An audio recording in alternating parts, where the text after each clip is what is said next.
defeated by Prithviraj Chauhan, third in the first battle of Taran.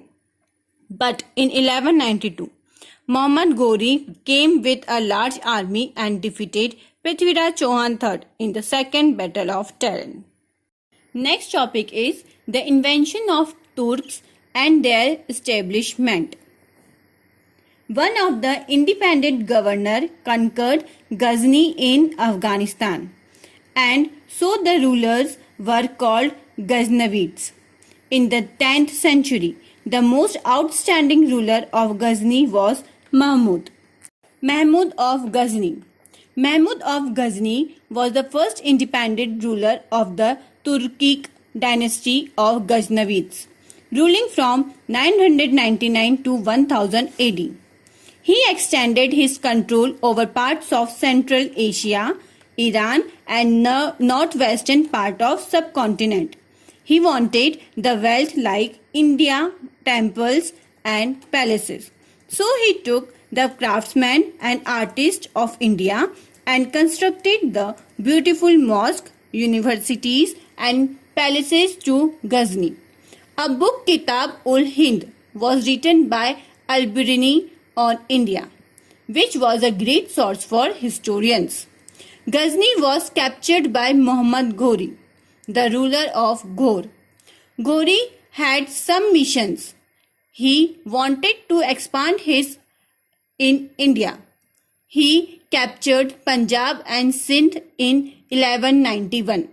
But Prithviraj Chauhan III defeated Ghori in first battle of Taran, and later Prithviraj Chauhan III was defeated by Muhammad Ghori with a large army in second battle of Taran.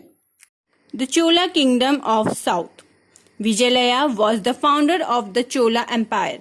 Raja first defeated the Chalukyas, the Pandyas and the Cheras.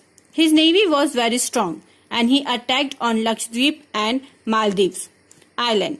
He constructed Brihadeshwara temple at Tanjore.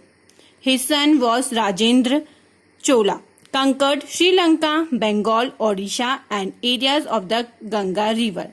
Rajendra I built a new capital Gangaikonda Cholopuram. The Chola kings after Rajendra I were weak and responsible for the downfall of empire. Vijayalaya was the founder of Chola Empire. The Chalukya, the Pandyas and the Cheras was defeated by Raja I. Lakshadweep and Maldives Island was attacked by a strong navy of Raja I. Brihadeshwar temple at Tanjore was constructed by him. Rajendra was son of Raja I, who conquered Sri Lanka, Bengal, Odisha and area of Ganga river. The reason of downfall of Chola kingdom were weak kings of Chola after Rajendra I. Administration during the Chola kingdom of South.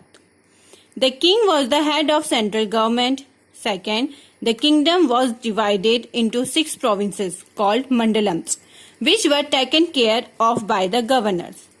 Third, each mandalam was divided into valandus, and these contained a certain number of villages.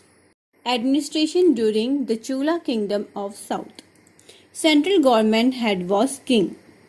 Governors take care of kingdoms. 6 provinces, which was called mandalam.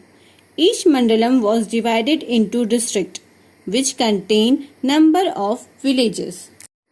Economic condition. First, the main source of revenue was taxes on land and trade. Second, the Chola rulers encouraged external and internal trade. Third, tax-free land was known as Brahmadeya, which was given to Brahmins. Economic condition. Taxes on land and trade was the main source of revenue. External and internal trade was encouraged. Brahmins were given tax-free land called Brahmadeya. Agriculture and irrigation. The Cholas ruler paid a lot of attention to irrigation. Various tanks were built in areas where irrigation was not possible. Second, the government fixed their share of land revenue on the basis of land. During failure of crops, land revenue was exempted. Agriculture and irrigation. The Chola kingdom were very attentive towards irrigation. Tanks were constructed where irrigation was impossible.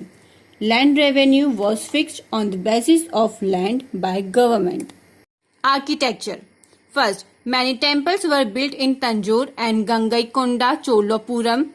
Second, the Chola craftsmen knew the art of making stone and bronze image of gods and goddesses. Architecture. Brideshwar temple at Tanjore was built in 11th century by Raja I and is dedicated to Lord Shiva. Bronze image of Lord Shiva is the example of the Chola craftsmen. In this chapter, we have known that during the early medieval period, there was no political unity in the country as northern India was ruled by many small kingdoms. The invaders took advantage of this situation and established themselves in India. I hope all of you have understood the chapter.